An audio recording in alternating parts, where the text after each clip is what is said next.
Hello and welcome to this week's Rocksmith Developer Stream. I'm your host and the community developer on Rocksmith, Doug Lilly. Welcome to today's stream. I see we have some people here already waiting for our community guest. We have with us today GryffiChick. She's going to play a couple songs for us later on in today's stream. We're also going to hear from our own Dan Amrich. And if this is your first time joining us, as always, we welcome viewers new and old. Always happy to have people here. Today, for our discussion, very happy to have Dr. Margaret Jones back. We're going to discuss music and the brain. We'll go into a little bit more detail about that once Marge is with us, which let's go and bring her on. Dr. Marge, Dr. Jones, Dr. Margaret Jones, welcome. Hello. Should Hello. I do the thing with the psychedelic glasses? Yeah, let's All right. let's see. This is your brain on music. Music, yeah. So we were talking about this book. Tell us about the book we were talking about. So this book, it's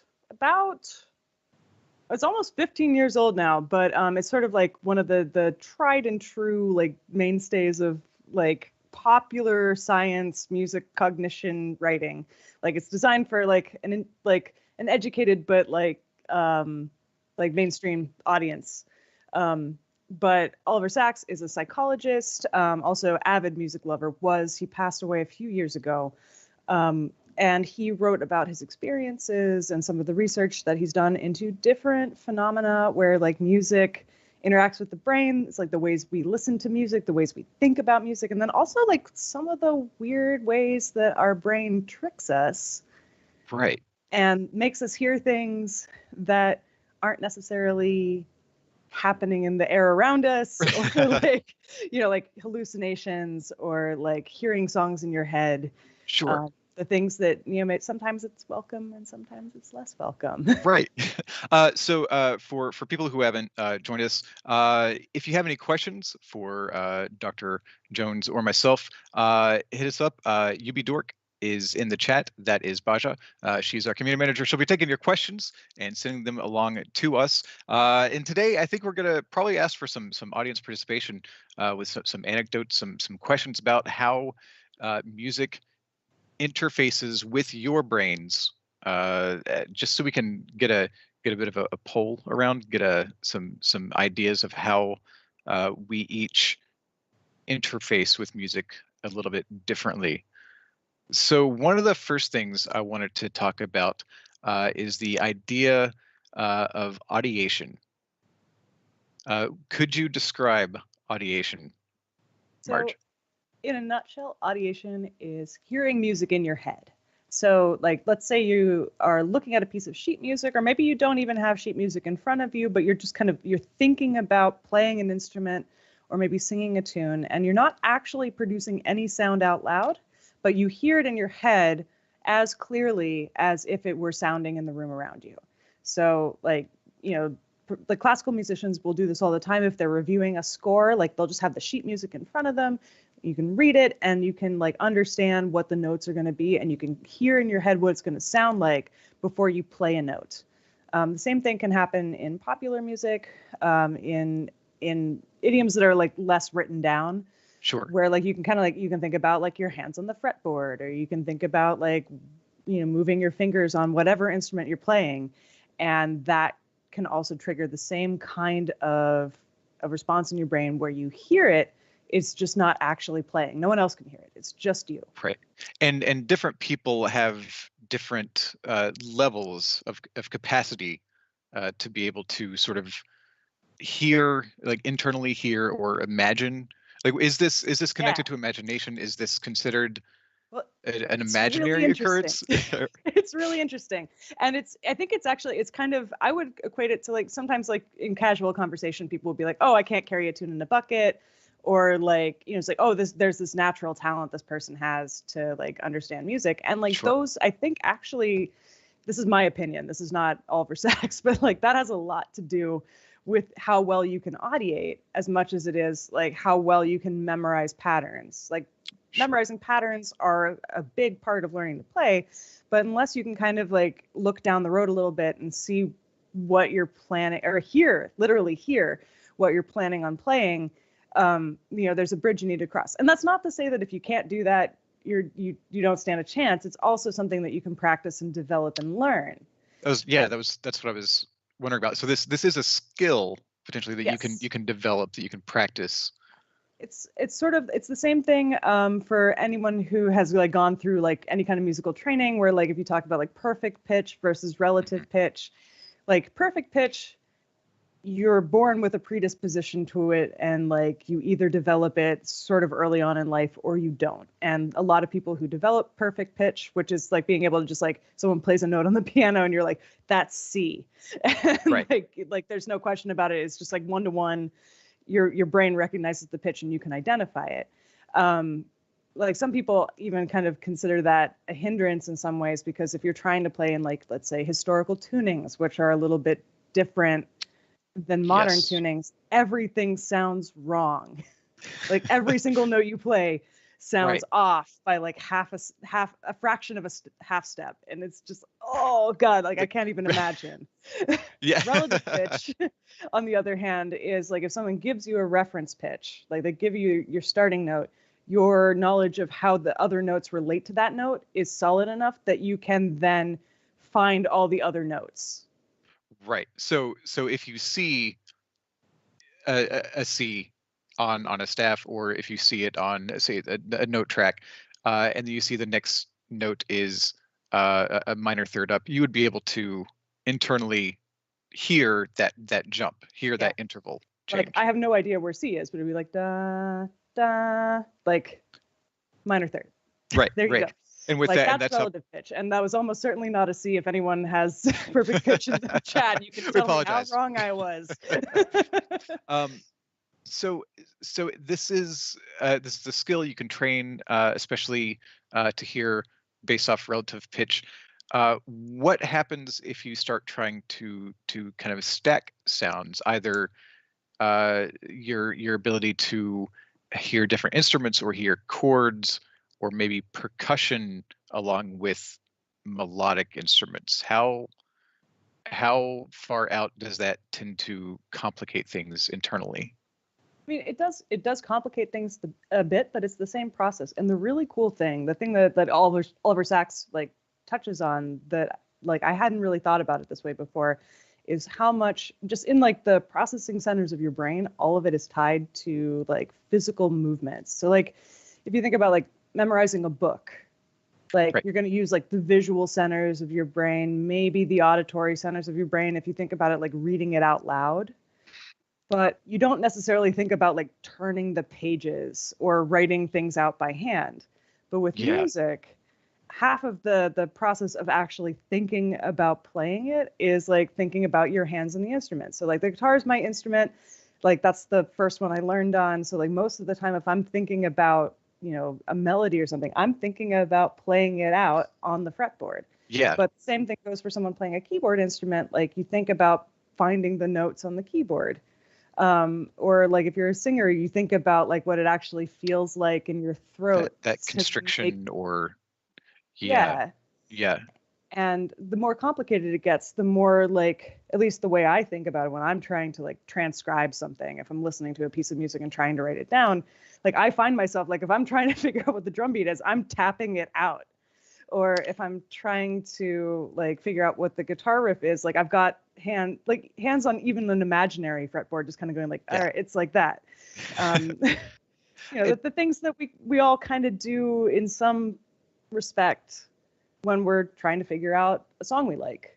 So that is according to Sacks, that is a part of our brain's capacity to memorize, to learn music, is this physicality. Because if I think of a melody, if I think of a bass line, if I think of really anything with moving notes, I will sort of move my larynx as if I were singing that melody, regardless of if it's a vocal melody or not. Yeah, it's like humming in your head, even if you don't hum for anybody else's benefit. Right. And you said, so let's talk a little bit about where this ability to imagine music can be. First off, let's talk about where it can be helpful. So obviously, if you if you're reading sheet music, if you're reading a note track, if you're reading any sort of representation of music, this ability to sort of imagine the music, to hear the music internally, will help you know what it sounds like without actually hearing it. How else is this skill sort of useful to a musician? I mean, it can be useful in a lot of different ways. One of them would be like if you're improvising, Mm-hmm. if you know what the chord progression is going to sound like before you start.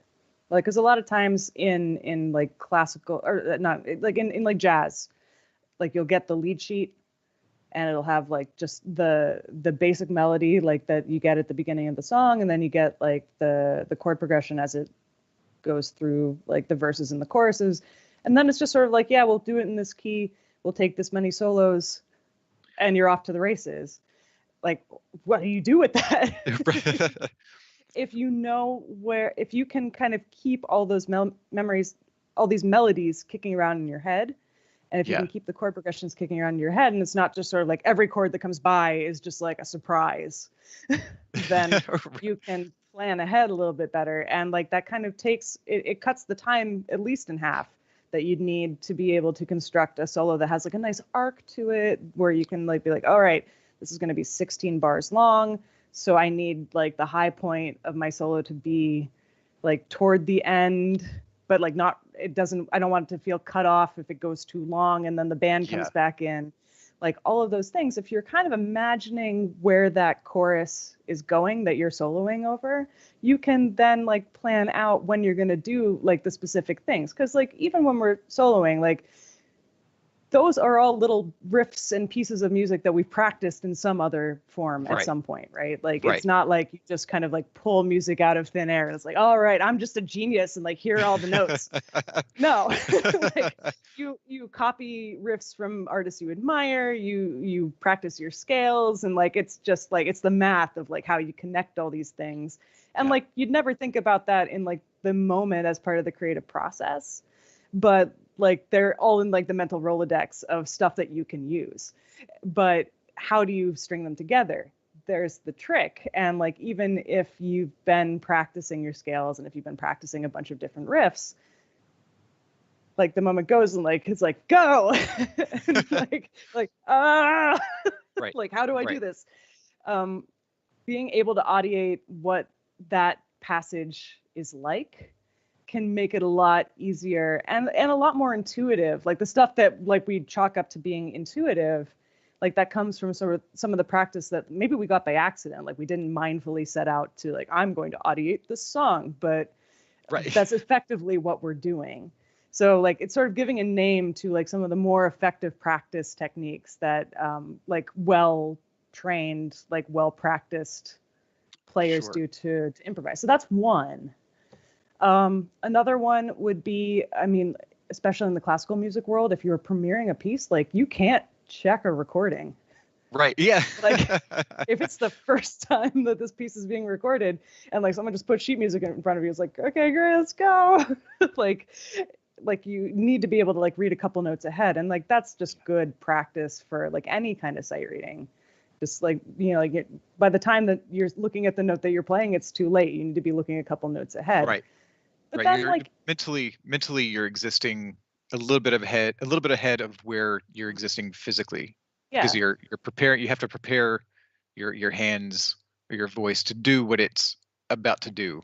To use the guitar as an example, let's say like you're playing in like third position, and then the next note that you need could either still be in third position, or you need to shift up to seventh position because the note after that, you can only play up there. Right. So like being able to look a couple notes ahead helps you to like strategize in a bunch of different ways beyond like even like knowing what it's going to sound like. You're like, oh, if I'm going to do this, I have to move my hand. Right. But then it can also just help, like, you know, like if you're walking down the street and you're like, you get an idea for a song. If you're a songwriter, you're like, oh, this thing. And like, you kind of like, you hum it into your phone and then you get home and you're like, great. Now what? Be able to go through and be like, all right, that was like 1, 3, 5, 7. What chords sound good with that? Or like, if there were chords in my head, what were those chords? And then like, you can get your guitar and start like kind of plucking out what that might be. Like Sure. all of those things, like it exists in your head before it exists out in the world. And like part of audiation, part of ear training is just like getting the bridge, like Hmm. in both directions, either like stuff out in the world into your brain or stuff in your brain out into the world. Right. Right. And I imagine uh, composition, obviously, this is a useful skill to develop. And is this something that just as a skill, is this just something, excuse the sirens, is this just something that comes with familiarity, comes with basically the practice of reading music and thinking about music, or are there specific ways that you know of that you can train yourself to more accurately or more expansively uh, hear audiate? It's a little bit of each, I think. I had the great fortune to have a high school choir director who would not play out our parts on the piano for us. Shout out to his name, I kid you not, is Craig Cannon, Yeah. the choir teacher. He was the best. But he would do the thing where he just hand us sheet music. And Yep. like you were in with like students that were like a grade or two above you, and like you just learned to sing, like you sort of listen to them and like look at the notes on the page and just kind of figure it out. But like figuring it out as you went was how I learned how to sight read. So like that's one way to do it, where it's sort of like immersion training, like you just move to a country that Yeah. doesn't speak the language that you speak, and you just figure it out. And like that's a really fast way to learn. It's baptism by fire. Right. Right. But there are more methodical ways that you can go about it too, where like you can kind of like you could say like, all right, I'm going to pick this note, and then I'm going to just like try to I'm going to guess what like if I pick a C, I'm going to try to sing a D, and then I'm going to check it against my instrument and see if I'm right. Yeah. It's a little more like tedious and just like one step after the other. But Yeah. like those are ways that you can also do that, where like, or if you try to like, if you are at all familiar with solfege, like do re mi fa sol la ti do, like try to solfege along with your favorite songs Yeah. and like see how it lines up. I feel like and it is ear training as effective at developing this as reading music in whatever notation style, or is that I think that this may they're be a guess? two sides of the same coin. They kind of go hand in hand. Like depending on what kind of music you're playing, you might not actually encounter that much sheet music. So the need to be able to like look at like, especially like sheet music is like such a Western classical like institution in Yeah. a lot of ways, the way that it's taught at least. Where it's sort of like, yes, well, if you're going to do real music, you have to do classical music and read the sheet music. And like a lot of styles of music don't work like that. Right. But like whatever the language of writing stuff down is for the stuff that you want to play, yeah, like learn how to like reverse engineer it into sound, and then back again. Like it's sort of like both directions help. And if you can like a good exercise is just to take songs that you like, maybe songs that you even already know how to play, but then like you don't have your instrument in your hand, and you're just kind of Right. like, right, like what are the chords, like let's write it down, like what time signature is it in, like how much of it do I remember without an instrument in my hand. And you'll find that your fingers are kind of probably moving, Yeah. and Yeah. you're tapping out the rhythm, like all the things that you'd be doing on your instrument, but the instrument's not there. So like your brain is sort of like filling in the gaps, and like you're figuring it out, but it's like a lot of it's in your imagination, which is cool. Right. And you mentioned a few things, like you mentioned type signatures and chords there. But this is something that non-musicians can do as well. Like if you just think about a song that you know, like you can pretty accurately hear those songs in your head. Mhm. So functionally, I think there are some quirks about that that Sachs mentioned. Yeah. Uh, so let's talk about the White Christmas effect. So the White Christmas effect, it was a series of experiments that were done in the 1960s, and they had their flaws. So this is not like definitive science or anything, but like in the 1960s, the song White Christmas, if you lived in the United States, you could not escape it. Like everybody knew that song. Like just about everybody knew that song. If you walk into like a grocery store it would be playing. It was on, the radio all the time. Like, you knew that song. So what they did was they'd take participants in the study and they'd put them in a room, and like they'd say, like, tell us when you can't hear the song anymore, and they'd slowly turn the volume down on the recording. And what they found was that, like, they'd have the volume at 0 and people were still hearing the song. Yeah. Because they were audiating it. Because they knew it well enough that there was no the recording just sort of like pushed them off the dock, and then they were able to sail without it. I got in trouble in junior high. I was in a jazz band in my junior high, and my teacher kept telling me to turn down my amp. I was playing bass, and eventually I turned off my amp, and I was yelled at for still playing too loud. So now I know why that happened. She just kept hearing me play, like the bass part that I didn't want to hear. Right. Yeah, I probably would have handled it better had I known, if I wasn't. I had a similar but opposite experience at one point. I was playing in a band, and like I don't know if it was sexism or what, but like I was the lead guitarist, but no one treated me as such. Like when it came for sound levels, so they'd be like, "You need to turn down your," like I already had at a blues junior at like 2. Yeah. Like it was not loud. It was like barely stage volume. They're like, "It's too loud. You have to turn down." It's like, okay, and I went and I tweaked the reverb knob, and they're like, "Thanks, that was great." And I was like, "Yeah."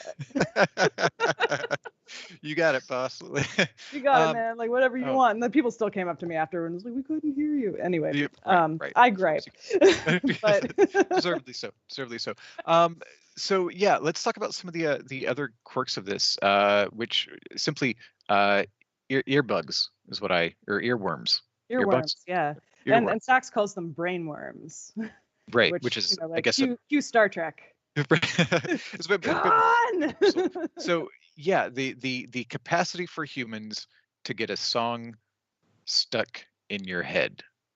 Yeah. I think this is where we're going to throw it to like listener participation. Like, how many of you have had earworms, and like, how do you deal with the song? Yeah, what's if there's answer at your peril song, a particular song, because I know with me a lot of times when I get an earworm, it is like a line, it is a couple bars of a song, and it's just that couple bars that repeat what seems like endlessly. Mm-hmm. And you just have to wait for it to stop. It's the worst. Yeah, I mean they're like I will usually try if it's a song that I like, which is rare, because that's one of the things that's mentioned when you get these earworms. Your tastes really have nothing to do with how likely or not you are to get these songs in your head. Definitely no. Yeah. Yeah, I for one, and this is just me. This is not anybody else. Like my earworm is Paul McCartney's "Wonderful Christmas Time." Now, and it's just the chorus. It's just the chorus over and over.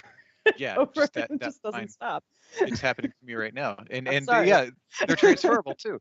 Sometimes these are transferable. Like you can mention a song to somebody, and all of a sudden, now you've passed along this curse. I apologize they have to the everyone song on the stream right now. So how, like, Marge, do you tend, when this happens to you, do you tend to either try to listen to the song, play the song, listen to a different song? So Griffey now hears it. Elliot I have a whole ritual, and I don't know if if it helps at all or not. First, I try driving it out with songs that I do like, so I'll like put my favorite albums on loop, and crank the volume. Just like usually I have to do headphones for that, but crank the volume on that and try singing along and try like doing all the embodied things where it's like I am making the music, I'm singing along. Why is the song still in my head? And the minute the music cuts off, Wonderful Christmas Time is back. And I'm like, okay, fine, Paul, you win. And I put the actual song on, and I try singing along with it. And sometimes that kills it. Sometimes you just have to wait for it to die. Right. Elisa Rockdoc says sometimes the only way to exercise it is to cover it. Yeah. Play it play it, and then you Yeah. play it, and then you can change it, and then all of a sudden it's just different enough. The song is mine now. It's mine now. We've got, apparently you're not alone. Paul McCartney or the Beatles in general tend to get stuck in people's heads. Here Comes the Sun, says GryffiChick. Yellow Submarine, says Dan Amrich. Any John Prine song. See either in any of those, like on loop, just kind of losing the love for those songs. Yeah. Yep. Men in Black by Will Smith, says Tim Tim. And Beach Boys, Little Saint Nick, says our own UB Dork. So yeah, I think and you do tend to oftentimes revert to a specific handful of songs. Sometimes it'll be a new one, but a lot of times. And like this is something Sachs talks about, where like it's sort of like like I don't mean to make any false equivalencies between like serious health conditions or like just minor annoyances that our brains do when we hear a song we don't like a bunch of times, but he did liken them to the same kinds of tics and like repetitive things that in some more severe cases like Tourette's, people who are experiencing like Tourette's syndrome might experience tics where like you fixate on a word or you fixate on an action and you do it a bunch of times, or you say it a bunch of times, or you hear it a bunch of times. And that's not to say that like we all have Tourette's, but like it's sort of like a glimpse into like the kinds of tics that like people who have Tourette's syndrome might also experience at a more like severe rate from day to day. The other interesting thing from like the chapters that I was reading was that for a few people in the world, they can also have music trigger epileptic seizures, and it's often like one kind of music that triggers it. Yeah. So if you are sensitive in this way, and that you are likely to have an epileptic seizure that's triggered by music, it's not all music. It's like certain kinds of music, and when you hear that music come on, you have a certain amount of time to get out of there before a seizure starts. Interesting. And it's interesting that like it's not just like all loud rhythmic music or all like for many people. For some people it is, but like it's not like a broad spectrum, like anything loud triggers it. It's like, no, it's like this one kind of dance music that I listened to when I was a kid. And for some reason now, even though I love it, I can't listen to it anymore because it triggers a seizure. Right. So are these weird, like music your favorite music becomes your tormentor in a way. Yeah. These little artifacts of musical memory getting stuck in strange places. Yeah. In your brain. So speaking of getting music stuck in your brain, another thing we wanted to talk about was just how people tend to digest new music. And this might be part of getting that lock into music, but when you do intentionally more or less kind of fixate on a song or new album, like how does that tend to work as far as receiving this information? So this kind of goes back in the book, at least, to like the sort of like there's like the spectrum of like I can't carry a tune in a bucket to like I understand every note that I'm hearing like on the first listen, and like most of us are somewhere in between. Yeah. But the way Sachs described it, and like I felt personally attacked by this relatable content. Like people who do have more musical inclination, if you hear an album that you like or you hear a song that you like, you're likely to just like put it on repeat. You're like, this is great. Like just mainline it, just get it in my head. And so like, if I hear a song that I really like or I hear an album that blows my mind, I'm not going to listen to it once and be like, well, that was cool. Right. Like, I'm glad I have to listen. I have to listen. This time I'm just listening to the keyboard parts. This time I'm like, whoa, what about that like the snare sound? I'm just all about the snare sound this time. Right. And I need to hear that build up. I need that 4 minutes of build up to get to that one last minute that I really want to hear, but I can't just play that last minute because it won't count. It won't. No. it's won't hit the same. disrespecting the song somehow. It has to start from the beginning.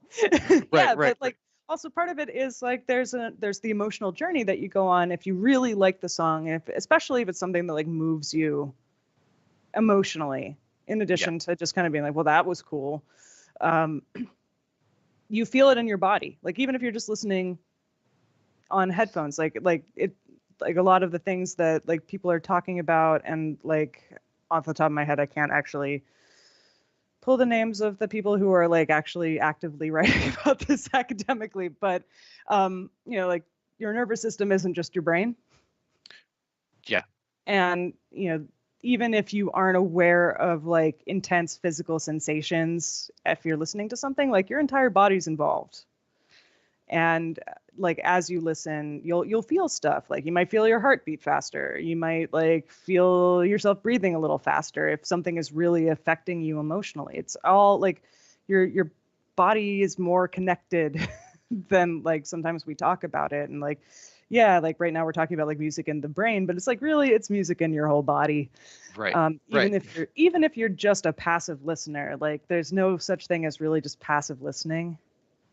Like you're either like getting into it, even if you're not showing it on externally, like you're getting into it, or you are like building up slow disdain and revulsion to what you're listening to. I was just like actively trying to shut out things that you don't care to hear. Yeah. There's very few cases where it's just truly neutral, where it's just like, this is okay. Yeah. So like even Muzak, which gets like reviled nowadays for like just being elevator music, was invented to help people be better workers in like industrial settings, because they would play it and it would make everybody feel relaxed and happy, and then they'd be more productive. Until you hear the same 6-hour loop. Yeah. And then like you heard the same smooth jazz like Girl from Ipanema in the elevator for like the last time, and you're like, this corporate stuff. I will listen to Girl from Ipanema anytime it comes up. It's a great song. There's one very corporate Muzak-y version of it that I think it's featured in the Blues Brothers.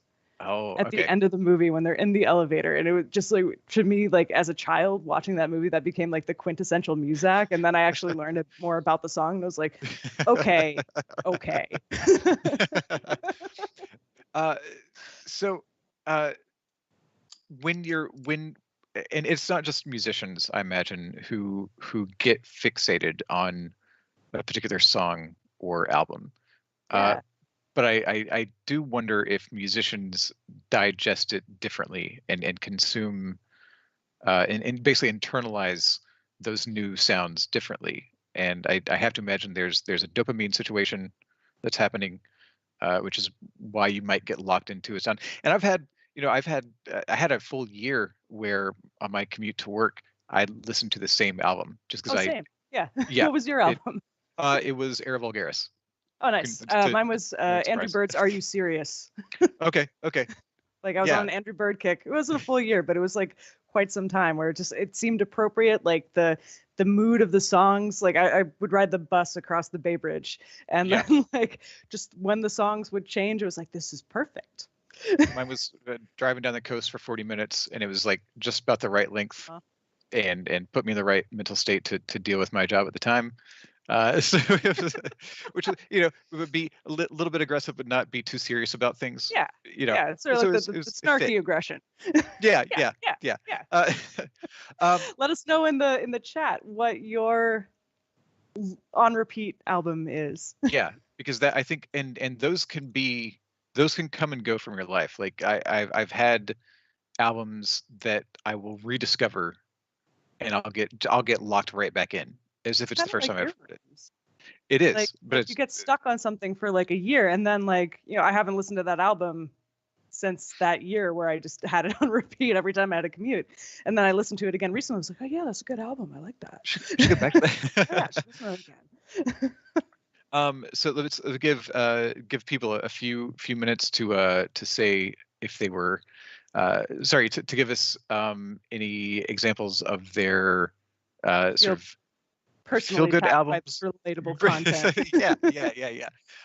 Commute soundtrack made Dan wonder if there was research as to how our brains connect to albums at specific times in our life. some albums, he says, are specifically tied to where he was and what he was doing. I mean, I don't have like footnotes for this. I don't have a bibliography, but just from like the other things that I've done, like, I mean, it's part of it's cultural, part like social, cultural, like who are you around? Who are you with? Like, does the music give you a sense of community with the people that you're around? Or is it, you know, maybe you don't feel at home with the people that you're, you know, who are in your immediate periphery, and this is like a way to like carve out your own space. Yeah.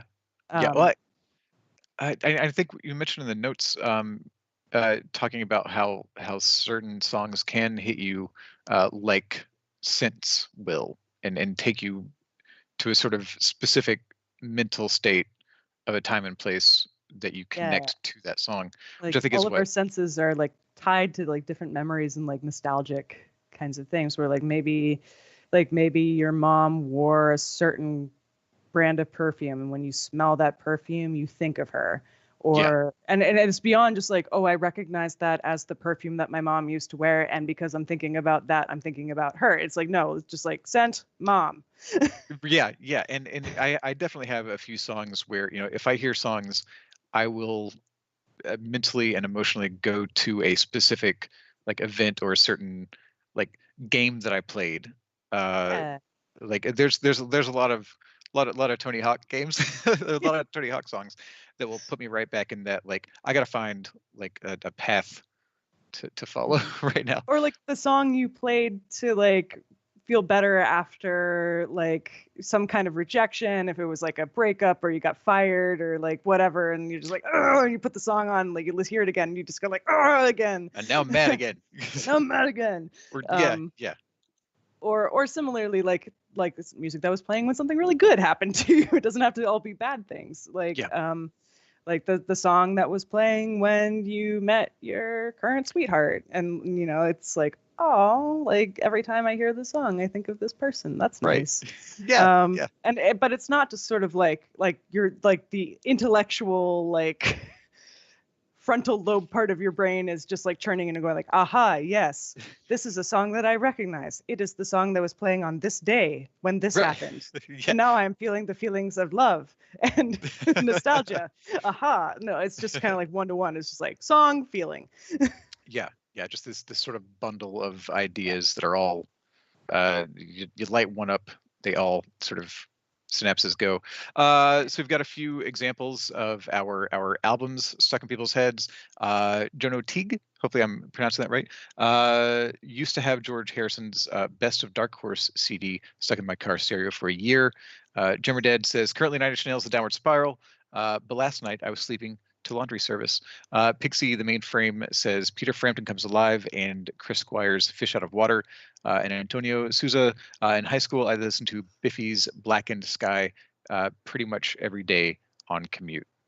So yeah, we get these things that just I don't know if they just help us sort of kind of move forward or skip over time or experience that time, I guess, a little bit more actively. Yeah, like it can keep us like grounded in the moment or something. And like, yeah. You know, like when I'm in front of a classroom full of students or something, and we have these conversations where it's like, well, what about it is important to you? And it's like, it's kind of hard to pin it down. And I don't think that it's like my students' fault for not being able to, yes, well, but the drum is at 120 BPM and like it has a grooving rhythm. And then and then it uses the Dorian mode, which I did not expect, which I found to be exciting. Like it's not bad. Right. So they did something like cool. For some people that is what it is, but for most of us, you know, it's sort of like, oh, well, you know, it just sounds cool. Yeah. Like, I like it sounds cool because I like it. And right. It sounds and like, I don't know. I think that's okay. I agree. I think it sounds cool is a fine way to both listen to and make music. Why did you play that? And it sounded cool. I liked it. I want to if I'm going to play it every night, I'm going to play something that I think sounds cool, because otherwise I'm going to drive myself to hating it, and I don't want to do that.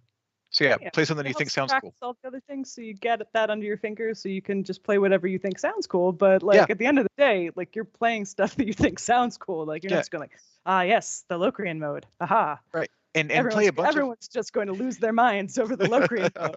people I'm love just so Locrian cool. mode. And yeah, and play a bunch of different things so that you know what sounds cool and what feels cool to you to play. Because I think some things can sound cool to a musician and some things can feel cool to play. Yeah. I think that's maybe where it gets more to the physicality. Yeah, I agree. Like there's definitely stuff where like you just feel like your hands are like a well-oiled machine and you're just killing it. Yeah, And then yeah. there's some things that are like, this would sound really cool if I could play it. Right. I get that a lot. Right. Oh, no. Like, man, if only I could just, I just need my hand to just, just get over here. Right. Well, Marge, I think our time is just about up. Once more, the book, the everything that the concepts that we've been talking about today come from Oliver Sacks' Musicophilia. Brilliant scientist, wonderful book. Yeah, definitely worth checking out. He wrote not affiliated with Rocksmith. Right. This is a genuine, we just like it plug. Yeah. He wrote a couple of books about music, and he wrote a lot of books just about neurology. Mm-hmm. Yeah. So, yeah. But this is the one where he like really focuses in on like musical phenomena. And like it's everything from like musical hallucinations to perfect pitch to like later on in the book he talks about synesthesia, where it's like you hear colors and stuff. Yeah. That's the topic for another day. I think it will be. All right. Well, again, Dr. Margaret Jones, is always very wonderful to have you here. And always like this. Thank you. And we will see you again very soon. And for us here now, we are going to go to our community guest for the day. I know you've been waiting patiently. We have Steph, aka GryffiChick, who is a Twitch streamer, streams Rocksmith, also variety streamer, plays different video games. So give her a follow on Twitch. Again, that is at GryffiChick, should be in the chat right about now. We're going to hear a couple songs from her. We're going to also hear a little bit from our own Dan Amrich, aka the voice in my head. And then I'll be back between that to give away some songs. We'll see you soon. Hey there, guys. It's Griff. I just wanted to thank Rocksmith for inviting me again, and just a thank you to the community for just being generally awesome. We have a Queen twofer for you today. First up, we have Fat Bottom Girls. It's probably one of my all-time favorite Queen songs. And I figured I was wearing the shirt today, might as well do some Queen stuff for you. So first up is Fat Bottom Girls. Please enjoy. Oh, you gonna take me home tonight? Oh, down beside that red firelight. Oh, you gonna let it all hang out? Fat bottom girls, you make the rockin' world go round.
everybody. Dan Amrich again, and people have probably been wondering. I see Dan play bass on the stream all the time.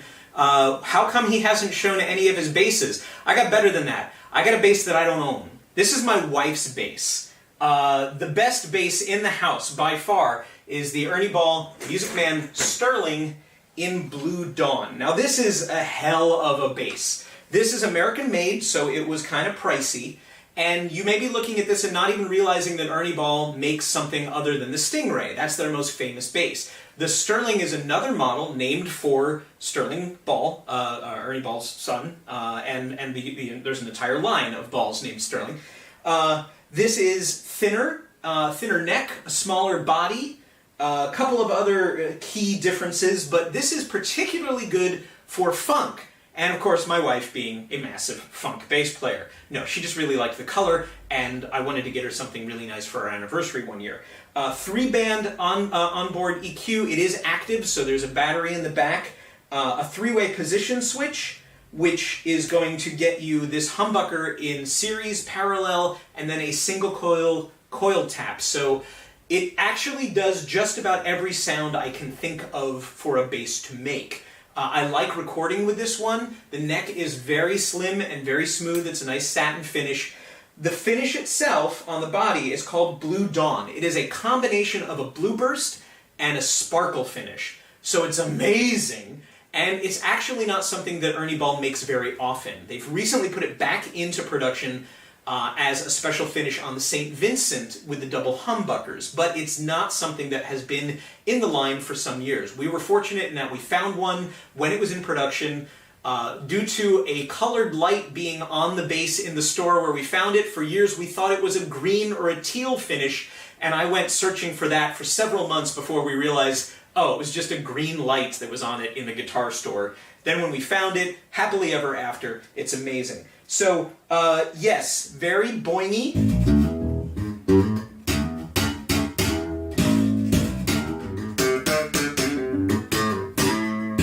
If you do any kind of funk, you can really crank the treble. That was actually with the bass boosted. That's more to the natural voice. Again, being able to have 3 EQs, low, middle, and high, or bass, treble, and mids, I guess. With that, you can really dial in whatever you want, and you can do it on the fly.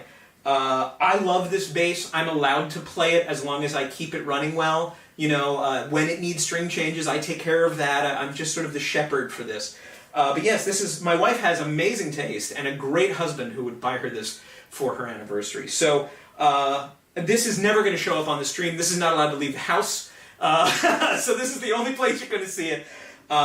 But for what it's worth, the Sterling as an American model is different than the Sterling as an import brand for Ernie Ball Music Man. They use Sterling so often in their thing because it's a family name that it can sometimes get confusing. The Stingray is a little bit bigger, a wider body, and still has all the controls on a little metal plate here, whereas this goes straight into the body. If you start looking, you'll see all the differences. But if you're looking for more, let's say the precision is to the Stingray as the jazz is to the Sterling, but with an awesome humbucking pickup. So that's the main difference. I love this bass. Hopefully you like this bass too. I know my wife loves this bass and would like me to put it down now. So we'll end. Thanks for tuning in. We'll see you next time. If you have any questions about guitars or basses, drop me a line. You know where I am. I'm home.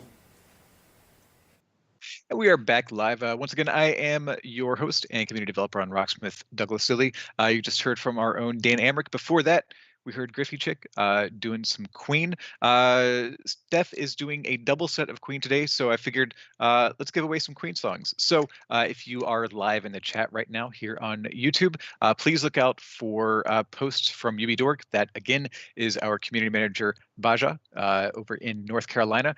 She's going to post 5 copies of the Queen 3 song pack in the chat.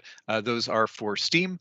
So if you are first to pick it up and first to submit it into your Steam account, you'll get a free song pack. So the Queen 3 song pack includes Hammer to Fall, I Want to Break Free, and Somebody to Love. So Baja will be passing those out over the next few minutes. So good luck. And here once more is GryffiChick. All right, next up on the docket is I Want to Break Free. Just a cute little ditty. And if anybody is dancing in chat, just know that I'm also dancing in chat too.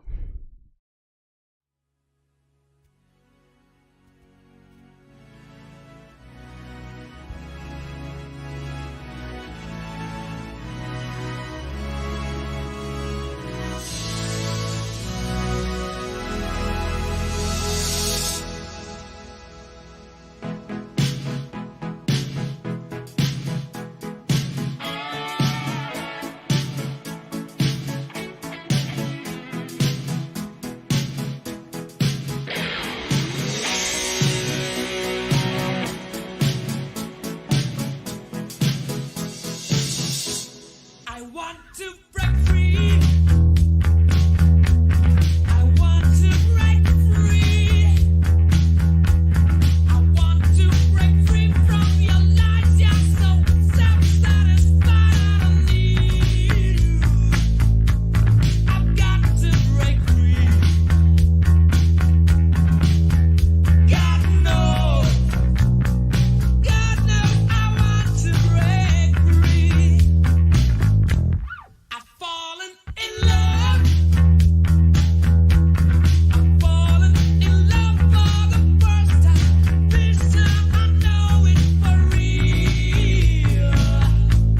I've fallen in love. God knows. God knows I've fallen in love. It's strange, but it's true. Hey, I can't get over the way you love me like you do. But I have to be sure when I walk out that door. Oh, how I want to be free.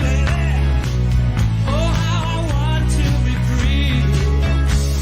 Oh, how I want to break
But life still goes on.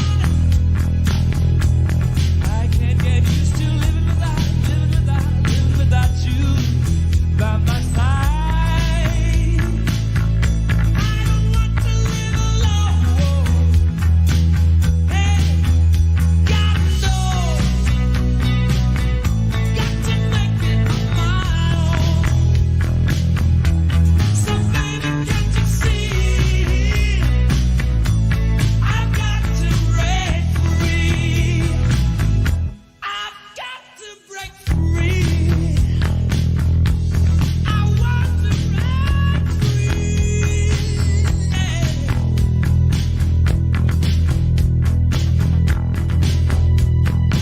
I want to break free.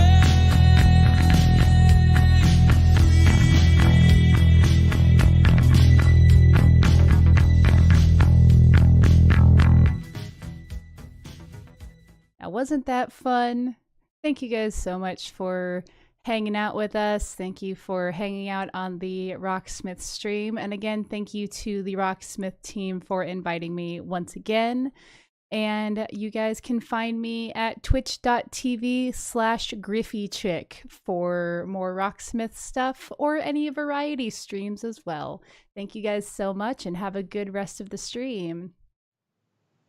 Steph, always wonderful to have you here. And again, I can't hear your bass tone without commenting on it. It is powerful and wonderful every time, and I'm very jealous that I don't have that same tone.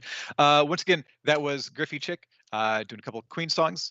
You can find her at Twitch at GryffiChick, or on Twitter, Gryfchick1992. Before that, we heard from Dan Amrich talking about his Sterling, and then Dr. Margaret Jones joining us for the discussion at the beginning of the stream. Thank you all very much. Thank you to Baja, aka UB Dork, our community manager and moderator here in the chat, and thank you everybody for coming. Whether you're a longtime Rocksmith stream viewer, or you're here just to hang out with Steph, love to have you. Love to have you back in the future, and we will see you in a couple weeks.